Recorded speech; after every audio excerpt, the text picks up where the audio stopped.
الفصل الأول عن عبد الله بن عمرو رضي الله عنه قال قال رسول الله صلى الله عليه وسلم كتب الله مقادير الخلائق قبل أن يخلق السماوات والأرض ب50 ألف سنة قال وكان عرشه على الماء رواه مسلم۔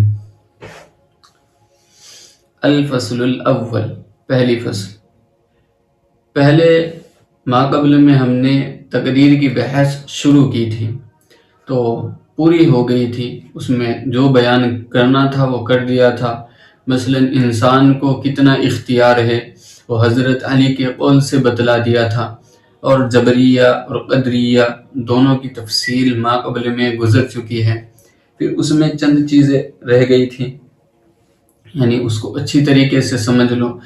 جو لوگوں کے ذہنوں میں اشکالات رہتے ہیں وہ یہ ہے کہ بھئی تقدیر جو ہے، تقدیر ہے کیا چیز؟ تقدیر نام ہے اللہ تعالیٰ کے علم کا۔ تقدیر اللہ تعالیٰ کے علم کو کہتے ہیں، اور علم کے بارے میں ہے العلم لا یسلب الاختیار، کہ علم جو ہے وہ اختیار کو سلب نہیں کرتا ہے۔ جو شخص کسی چیز کے بارے میں علم رکھتا ہو، ایسا نہیں ہے کہ وہ چیز نہ ہو۔ مثلا میں یہ سمجھوں اپنے ذہن میں کہ یہ آگ جو ہے یہ آگ جلے گی نہیں، تو ایسا نہیں ہے کہ یہ آگ جلے ہی نہ، بلکہ یہ جل بھی سکتی ہے اور نہیں بھی جل سکتی۔ اس میں دونوں احتمال رہتے ہیں، یہ جل بھی سکتی ہے اور نہیں بھی جل سکتی، کیونکہ علم جو ہے وہ اس چیز کو مجبور نہیں کرتا ہے۔ مثلا جیسے کہ ایک مثال ہے، وہ یہ ہے کہ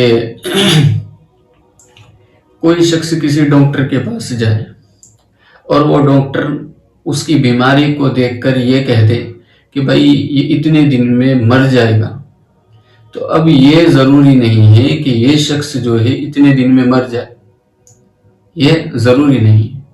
ہاں یہ بھی ہے کہ یہ مر جائے، کیونکہ اس نے جو ہے ایک اندازہ لگایا تھا، اس کا ایک اندازہ تھا کہ بھائی یہ پرہیز نہیں کرے گا، یا یہ اس کی بیماری ہے اس رفتار کے ساتھ چل رہی ہے تو یہ اتنے دن میں جو ہے ختم ہو جائے گا۔ تو ایسا بھائی کوئی شخص پھر جو ہے کسی کا انتقال ہو جائے تو اس ڈاکٹر پر مقدمہ کر دے کہ اس نے یہ کہا تھا کہ اتنے دن میں مر جائے گا، یہ میرے بھائی کا قاتل ہے، تو اس پر جو قتل کی سزا دائر ہوتی ہے وہ کیجئے۔ تو کوئی بھی عدالت، کوئی بھی کورٹ، کوئی بھی جج جو ہے اس پر جو ہے قتل کی سزا لاگو نہیں کرے گا، وہ قاتل نہیں ہو جائے گا۔ کہ تقدیر نام ہے اللہ تعالیٰ کے علم کا، یہ چیز سمجھ لو بس۔ اور العلم لا یسلب الاختیار، علم جو ہے وہ اختیار کو سلب نہیں کرتا ہے۔ یہ چیز ذہن میں آ گئی۔ جیسے کہ علامہ رومی نے ایک واقعہ لکھا ہے، وہ یہ ہے کہ کوئی شخص جو ہے چوری کر رہا تھا، تو چوری کرتے ہوئے اس کو مالک نے پکڑ لیا۔ جب مالک نے پکڑ لیا تو یہ چیز کہنے لگا کہ میں بھی اللہ کا، یہ چیز بھی اللہ کی، میں اٹھا رہا تھا، بس یہ جو بھی کچھ میں کر رہا تھا یہ سب اللہ تعالیٰ نے ہی تقدیر میں لکھا تھا، تقدیر میں لکھنے کی وجہ سے میں تو مجبور محض ہوں، بس میں تو یہاں پر چوری کرنے کے لیے آ گیا ہوں۔ تو مالک بھی جو ہے بڑا ہوشیار تھا، اس نے جوتا نکالا اور کہنے لگا میں بھی اللہ کا، یہ جوتا بھی اللہ کا، یہ سر بھی اللہ کا، تو مجبور محض ہے، میں تو بس ایسے ہی بجا رہا ہوں۔ تو بڑے آدمی ہوتے ہیں، مولانا رومی پڑھو، اگر رومی پڑھو گے یا تو پکے صوفی بن جاؤ گے، اچھے عالم بن جاؤ گے، یا پھر جو ہے پاگل ہو جاؤ گے۔ رومی بڑی اچھی کتابیں ہیں، تو رومی پڑھو، یا تو مولوی بنو گے یا دیوانے بن جاؤ گے، بس ایک ہی کام ہوگا۔ تو تو یہ چیز ذہن میں آ گئی. اس میں مناظرے بھی ہو گئے کہ امام ابو حنیفہ علیہ رحمہ کے پاس ایک قدری آیا، حضرت علی سے تقدیر کے بارے میں سوال کیا تو حضرت علی رضی اللہ عنہم نے کیا فرمایا. یہ ساری چیزیں جو ہے ہم نے بیان کر دی ہے. اب جس آدمی کو اچھی طریقے سے سمجھنی ہو تو ریکارڈ ہو رہی ہے، دوبارہ سے سن لیں. ان عبد اللہ بن عمرو رضی اللہ عنہ قال قال رسول اللہ صلی اللہ علیہ وسلم. عبداللہ بن عمر رضی اللہ عنہم سے مروی ہے، وہ فرماتے ہیں کہ رسول اللہ صلی اللہ علیہ وسلم نے فرمایا کتب اللہ مقادیر الخلائق قبل ان یخلق السماوات والارض ب50 الف سنہ، کہ اللہ تعالیٰ نے مخلوق کی تقدیر کو لکھ دیا تھا زمین و آسمان کے پیدا کرنے سے 50,000 سال پہلے. یہ ساری چیزیں جو ہے اللہ تعالیٰ نے پہلے ہی لکھ دی تھی. وَكَانَ عَرْشُهُ عَلَى الْمَاءِ، اور اللہ تعالیٰ کا عرش جو ہے وہ پانی پر تھا. اب یہاں پر یہ چیز سمجھ لو تھوڑی سی اس میں کہ اللہ تعالیٰ نے مخلوق کی تقدیر کو لکھا 50,000 سال پہلے. تو اب ایک حدیث آ رہی ہے حضرت آدم کی کہ 40,000 سال پہلے، اور کسی حدیث میں آپ کو ملے گا کہ بچہ جب پیدا ہوتا ہے تو فرشتے آتے ہیں، وہ کہتے ہیں کہ اللہ اس کو نیک لکھوں یا بد لکھوں، کیا لکھنا ہے، کتنا رزق لکھنا ہے، کیا اس کے بارے میں لکھنا ہے. تو وہ تفصیل ہے. اور یہ بھی آتا ہے کہ شب قدر والی رات میں جو ہے فرشتے لکھتے ہیں. تو یہ ساری جو ہے متضاد احادیث ہو گئی. اب ان میں تطبیق کیا ہوگی؟ فکیف التطبیق بینہما، تو ان کے درمیان میں تطبیق یہ ہوگی کہ وہ اجمالی تھی اور یہ بعد میں جو ہے پھر تفصیلی ہوتی ہے، پھر اس سے زیادہ تفصیلی ہوتی ہے، پھر اس سے زیادہ تفصیلی ہوتی ہے. ایسے آ جاؤ. یہ ہو گیا کہ اللہ نے تقدیر کو لکھا ب50 الف سنہ، 50,000 سال پہلے. تو یہ ایک چیز سمجھو کہ زمانہ کہتے ہیں وہ عبارت عن تحرک الافلاک، عن تحرک الزمان، یا زمانے کی حرکت کو جو ہے حرکت الزمان، زمانے کی حرکت کو جو ہے وقت کہتے ہیں، زمانہ کہتے ہیں. تو اس سے پہلے تو زمانہ موجود ہی نہیں تھا. تو پھر اس سے کیا مراد ہے ب50 الف سنہ کہ 50,000 سال پہلے؟ یہ تو زمانہ تو اللہ تعالیٰ نے بعد میں پیدا کیا ہے. تو اس کا جواب کیا ہوگا؟ اس کا جواب یہ ہے کہ اس سے مراد جو ہے یہ طویل مدت ہے. اس سے مراد طویل مدت ہے، یا اس سے مراد یہ ہے ما تعدون، جو تم شمار کرتے ہو کہ قیامت کا جو دن ہوگا وہ 1,000 سال کے برابر ہوگا، یا اس سے یہی مراد ہے حقیقتا. یا پھر اس سے کہ زمانہ پہلے کیسے پہچانا جاتا تھا، یہ تو اب تو جو ہے زمانے کے گزرنے سے پہچانا جاتا ہے. پہلے جو ہے حرکت العرش، عرش آگے آ رہا ہے، تو حرکت العرش سے زمانے کی پہچان ہوتی تھی. اور وہ یومئذ، اور وہ اس وقت میں جو ہے موجود تھا، وہ موجود حینئذ، اور وہ جو ہے اس وقت میں موجود تھا. اور یہ جواب جو ہے ملا علی قاری علیہ رحمہ نے دیا. تو یہ چیز ہوگی. وَكَانَ عَرْشُهُ عَلَى الْمَاءِ، اور اللہ تعالیٰ کا عرش جو ہے وہ پانی پر تھا. اب وہ پانی پر ہونے میں جو ہے اس کے اندر 3-4 اقوال ملتے ہیں کہ اس کا مطلب کیا ہے. کہ حقیقتاً اللہ تعالیٰ کا عرش جو ہے وہ پانی پر تھا. اور پانی کہاں پر تھا؟ اللہ تعالیٰ کا عرش پانی پر تھا. اور پانی کہاں پر تھا؟ وہ اللہ تعالیٰ کی قدرت پر تھا. وہ ہوا پر تھا، اور ہوا جو ہے اللہ تعالیٰ کی قدرت میں تھی. ایک تو یہ جواب ہے اس کا، یعنی ایسے جو ہے پانی تھا نیچے اور اس پر اللہ کا عرش تھا.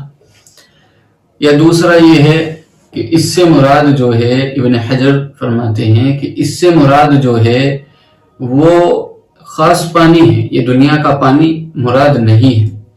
اس سے مراد یہ پانی ہے کہ عرش کے قریب ایک پانی ہے، تو اس سے مراد وہ پانی ہے۔ اور تیسرا علامہ بیضاوی علیہ رحمہ نے اس کا جواب دیا ہے، وہ یہ دیا ہے کہ اس وقت میں جب وکان عرشہ علی الماء فرمایا ہے کہ اس وقت میں عرش اور پانی کے درمیان میں کوئی دوسری چیز موجود نہیں تھی، ایسے تھا، کھلا ہوا تھا سب۔ تو گویا کہ یہ اس بات کو بتلایا ہے کہ اللہ تعالیٰ کا عرش جو ہے وہ پانی پر تھا۔ عرش اپنی جگہ پر موجود تھا اس وقت میں بھی، لیکن اس بات کو بتلایا ہے کہ اس کا عرش جو ہے وہ پانی پر تھا۔ اس چیز کو بتلایا کہ درمیان میں کوئی چیز رکاوٹ اور آڑ نہیں تھی، یہ چیز بتلائی ہے۔ رواہ مسلم وعن ابن عمر قال قال رسول اللہ صلی اللہ علیہ وسلم کل شیء بقدرہ حتی العجز والکیس۔ حضرت عبداللہ بن عمر رضی اللہ عنہم فرماتے ہیں کہ رسول اللہ صلی اللہ علیہ وسلم نے فرمایا ہر چیز تقدیر کی وجہ سے ہے، حتی العجز والکیس، یا حتی العجز والکیس دونوں طریقے سے پڑھا جا سکتا ہے۔ حتی جو ہے یہ عاطفہ ہوگا، یا پھر جو ہے اس کا شیئن پر جو ہے عطف ہوگا، شیئن پر عطف ہے، یا یہ جو ہے مبتدا خبر کی، مبتدا محذوف کی، یہ مبتدا ہے اور خبر جو ہے اس کی محذوف ہے۔ تو یہاں پر یہ چیز سمجھو کہ ہر چیز جو ہے وہ تقدیر کی وجہ سے ہے، حتی العجز والکیس، یہاں تک کہ عجز بھی اور عقل مندی بھی، بے وقوفی بھی اور عقل مندی بھی، ہر چیز اس سے ہے تقدیر۔ تو یہاں پر عجز سے کیا مراد ہے اور کیس سے کیا مراد ہے؟ عجز سے مراد جو ہے وہ عدم قدرت ہے، انسان جو ہے وہ قدرت نہیں رکھتا ہے، انسان جو ہے قدرت نہیں رکھتا ہے، یعنی او ترک ما یجب فعلہ والتصویف بہ والتاخیر عن وقتہ، کہ انسان جو ہے اس چیز کی قدرت نہیں رکھتا ہے، عدم القدرہ، کہ بھئی ہر چیز یہ عقل مندی اور بے وقوفی جو ہے یہ اللہ تعالیٰ کی طرف سے ہے۔ کسی دوسرے آدمی کو لعنت نہیں کرنی چاہیے، کسی کو برا بھلا نہیں کہنا چاہیے۔ اگر کوئی آدمی کسی چیز کو ترک کر دے یا چھوڑ دے جس کو کرنا تھا تو اس کو ملامت نہیں کرنی چاہیے، کیونکہ جو ساری چیزیں جو ہے اللہ تعالیٰ کی طرف سے، یا اس سے مراد جو ہے اطاعت ہے، اور یا کیس سے مراد جو ہے عجز سے مراد ان الطاعہ ہے، اور کیس سے مراد ضد العجز وهو النشاط والحذق بالامور، وہ امور میں جو ہے تدبیر کرنا ہے۔ تو انسان جب اچھی تدبیر کرتا ہے تو انسان کی تقدیر خود بخود اچھی ہو جاتی ہے۔ تو اس میں یہی ساری چیزیں مراد ہیں، یعنی عجز بھی، عقل مندی، دانائی، ہر ساری چیزیں جو ہے اللہ تعالیٰ کی طرف سے، کسی دوسرے آدمی کو جو ہے ملامت نہیں کرنی چاہیے۔ یا کیس سے مراد جو ہے قوت ہے، اور عجز سے مراد بلادہ ہے من قدرت اللہ تعالیٰ۔ وعن ابی ہریرہ رضی اللہ عنہ قال قال رسول اللہ صلی اللہ علیہ وسلم احتج آدم وموسى عند ربها فحج آدم موسى قال موسى أنت آدم الذي خلق الله بيده ونفخ فيك من روحه وأسجد لك الملائكة وأسكن في جنته ثم أهبت الناس بخطيئتك إلى الأرض قال آدم أنت موسى الذي استفاك الله برسالاته وبكلامه وأعطاك الألواح فيها تبيان كل شيء وقربك نجيا فبكم قبل أن أخلق قال موسى ب40 عاما قال آدم فهل وجدتم فيها وعسى آدم ربه فغوى قال نعم قال أفتلوموني على أن عملت عملا كتب الله علي أن أعمله قبل أن يخلقني ب40 سنة قال رسول الله صلى الله عليه وسلم فحج آدم موسى.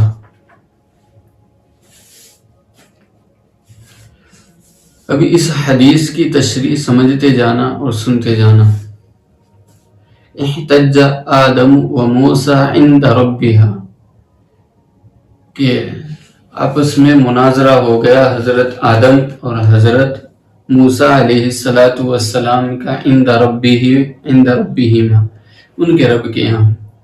اب فحج آدم موسیٰ، بس آدم غالب آ گئے موسیٰ پر. قال موسیٰ، تو حضرت موسیٰ نے فرمایا انت آدم، کہ آپ آدم ہیں، الذي خلق اللہ بیدہ ونفخ فیہ من روحہ، کہ اللہ نے آپ کو خود پیدا فرمایا اور آپ کے اندر اپنی روح کو پھونکا.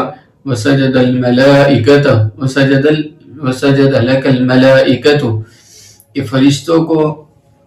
فرشتوں نے آپ کو سجدہ، اللہ نے فرشتوں کو آپ کے لیے سجدہ کرایا. وَأَسْكَنَ فِي جَنَّتِهِ، اور آپ کو جنت میں رکھا. ثُمَّ هَبَطَ النَّاسَ بِخَطِيئَتِكَ إِلَى الْأَرْضِ، پھر آپ کے اجتہاد کی وجہ سے لوگوں کو جو ہے زمین پر اترنا پڑا. قال آدم انت موسیٰ الذي اصطفاك اللہ برسالته، کہ اللہ نے آپ کو اپنی رسالت اور اپنے کلام کے لیے چن لیا. وَآتَاكَ الْأَلْوَاحَ فِيهَا تِبْيَانُ كُلِّ شَيْءٍ، اور آپ کو تورات دی جس میں ہر چیز کا بیان ہے. وَقَرَّبَكَ نَجِيًّا، اور آپ کو قریب کیا. فَبِكَمْ وَجَدْتَ، کہ آپ نے نہیں پایا کہ اس میں اللہ تعالیٰ نے لکھا تھا کہ قبل ان اخلق، اس سے پہلے کہ میں پیدا ہوتا. قال، سے پہلے لکھا. قال موسیٰ ب40 عاما، تو فرمایا کہ 40 سال پہلے. قال آدم، تو حضرت آدم نے فرمایا فہل وجدت فیہا، کہ آپ نے اس میں نہیں پایا. وعصى آدم ربہ فغوى، کہ آدم جو ہے اپنے رب کی نافرمانی کرے اور وہ جو ہے اس عزم سے ہٹ گئے. قال نعم قال افتلومونی، کیا تم مجھے ملامت کرتے ہو اس کام پر جس کو اللہ تعالیٰ نے لکھ دیا تھا کہ میں اس کو کروں گا مجھ سے 40,000 سال پہلے. تو نبی کریم صلی اللہ علیہ وسلم نے فرمایا کہ آدم جو ہے موسیٰ پر غالب آ گئے. تو اب یہاں پر 2-3 اشکالات ہیں اس حدیث میں. وہ اشکال یہ ہے کہ حضرت آدم علیہ السلام اور حضرت موسیٰ علیہ السلام کا زمانہ تو بہت دور کا، دونوں کے درمیان جو ہے بڑا طویل وقفہ ہے. تو یہ مناظرہ کہاں پر ہوا؟ پہلی چیز تو یہ. تو اس کے مختلف جوابات دیے گئے ہیں. ایک جواب تو یہ دیا گیا ہے کہ عالم ارواح میں ہوا، اور اس پر دلالت کر رہا ہے عند ربہما، یعنی رب کے یہاں پر ہوا. اور دوسرا یہ ہے کہ نہیں، کہ اللہ تعالیٰ ہر چیز پر قادر ہے. تو اللہ تعالیٰ نے حضرت موسیٰ علیہ السلام کو زندہ کیا اور حضرت آدم سے ان کے زمانے میں ملاقات کرائی. پھر دونوں کے درمیان میں یہ بات ہوئی. ایک تو یہ دو ہو گئی. تیسرا یہ ہے کہ نہیں، حضرت آدم علیہ السلام کو زندہ کیا اور حضرت موسیٰ علیہ السلام کے زمانے میں حضرت موسیٰ علیہ السلام سے بات کرائی. تو اس وقت میں دونوں کا مناظرہ ہو. یہ 3 جواب ہو گئے. چوتھا جواب یہ ہے کہ اسرا پر ہوا، یہ اسرا پر ہو. اور پھر یہ ہے کہ اللہ تعالیٰ جو ہے زندہ کر سکتے ہیں. انبیاء علیہ السلام جو ہے اپنی قبروں کے اندر زندہ ہے، اپنی قبروں کے اندر زندہ ہے. کہ بھئی زندہ ہی تو نماز پڑھتے ہیں، زندہ ہی تو بات کرتے ہیں. کہ حضرت موسیٰ علیہ السلام جو ہے نماز. وَلَقَدْ آتَيْنَا مُوسَى الْكِتَابَ فَلَا تَكُنْ فِي مِرْيَةٍ مِّن لِقَائِهِ، کہ موسیٰ کی ملاقات میں شک مت کرنا، ہم جو ہے آپ کی ملاقات کرائیں گے. اور وہ اللہ تعالیٰ نے کرائی معراج پر. تو اسی طریقے سے اللہ تعالیٰ نے ان کی بھی ملاقات کرا دی ہوگی. یہ 4 احتمالات جو ہے ذکر کیے جاتے ہیں۔ پھر جو ہے سجدہ، ایک تو سجدے کا مسئلہ ہے، پھر اللہ تعالیٰ نے حضرت آدم علیہ السلام کو درخت کے قریب جانے سے منع کیا تھا، لیکن حضرت آدم علیہ السلام جو ہے چلے گئے۔ تو اس کے کئی جوابات دیے گئے ہیں کہ نہیں جو ہے شفقت کے لیے ہے۔ مثلا جو دھوپ میں پانی رہتا ہے اس سے استنجا مت کرو۔ کیوں استنجا نہ کرے؟ کہ اس سے جو ہے برس کی بیماری ہوتی ہے۔ تو یہ نہیں جو ہے یہ شفقت کے لیے ہے، تو یہ نہیں بھی جو ہے شفقت کے لیے تھی، یہ نہیں تحریم کے لیے نہیں تھی بلکہ شفقت کے لیے تھی۔ اللہ تعالیٰ نے جو منع کیا تھا یہ شفقت کے طور پر منع کیا تھا۔ ایک تو یہ ہو گیا۔ دوسرا یہ ہے کہ نہیں جو ہے یہ نہیں تشخص، یہ اجتہاد تھا حضرت کا کہ نہیں جو ہے یہ تخصص فردی ہے، کہ بس یہ متعین جو درخت ہے، یہ متعین جو درخت ہے اس سے منع کیا جا رہا ہے۔ اور حضرت آدم علیہ السلام نے اس درخت کو چھوڑا، اس درخت کو چھوڑ کر دوسرے درخت سے جو ہے کھا لیا۔ اور تیسرا یہ ہے کہ حضرت آدم علیہ السلام نے یہ کام جو ہے محبت کے اندر کیا تھا، کہ شیطان نے بہکایا اور وہ کہنے لگا کہ اگر آپ یہ درخت کھا لیں گے تو آپ جو ہے ہمیشہ جنت میں رہیں گے، آپ جنت سے کبھی باہر نہیں جائیں گے، آپ جنت سے کبھی باہر نہیں جائیں گے۔ تو حضرت آدم علیہ السلام سمجھے کہ بھئی یہاں پر روز اللہ کا دیدار ہو رہا ہے، اللہ کی مختلف نعمتیں ہیں، ہر نعمت سے مزہ اٹھایا جا رہا ہے، تو یہ کہیں نعمت مجھ سے چھن نہ جائے۔ تو حضرت آدم علیہ السلام نے وہ کھا لیا۔ وَقَاسَمَهُمَا إِنِّي لَكُمَا لَمِنَ النَّاصِحِينَ، کہ شیطان نے بڑے دھوکہ دیا، بڑا دھوکہ دلایا۔ جی ہاں۔ پھر سجدے کے بارے میں سنو کہ حضرت آدم علیہ السلام کو جو یہ سجدہ کرایا، یہ سجدہ تھا کیسا؟ یہ حضرت آدم علیہ السلام کو سجدہ کرایا ہے، حالانکہ سجدہ تو اللہ کے علاوہ کسی کو بھی جائز نہیں۔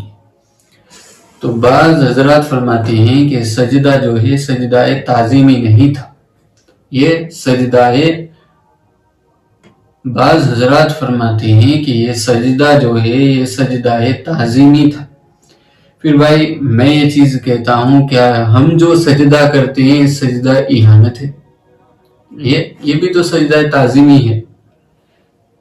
تو یہ سجدہ تعظیمی تھا، یہ وہ والا سجدہ نہیں تھا، یا یہ ہے کہ پہلے جو ہے سجدہ تعظیمی کی اجازت تھی، یہ بھی وہ کہتے ہیں۔ اور بعض حضرات جو ہے اس کے مختلف جوابات دیے ہیں کہ یہ سجدہ حضرت آدم علیہ السلام کو نہیں تھا، بلکہ یہ سجدہ تو اللہ تعالیٰ کو تھا، لیکن جہت جو ہے وہ حضرت آدم علیہ السلام تھے۔ یہ بھی جواب ہے۔ یا یہ ہے کہ حکم اللہ تعالیٰ نے حضرت آدم علیہ السلام کو دیا تھا اور سب کو یہ فرمایا تھا کہ آپ جو ہے حضرت آدم علیہ السلام کی اتباع کرنا، یہ بھی سجدہ ہے۔ اور ایک اور جواب دیا گیا ہے، وہ یہ ہے کہ اللام للتوقید، لکا میں جو لام ہے توقید کے لیے تھا، یعنی جس وقت میں آدم سجدہ کرے آپ بھی سجدہ کرنا، آپ بھی سجدہ کرنا، یہ ہے۔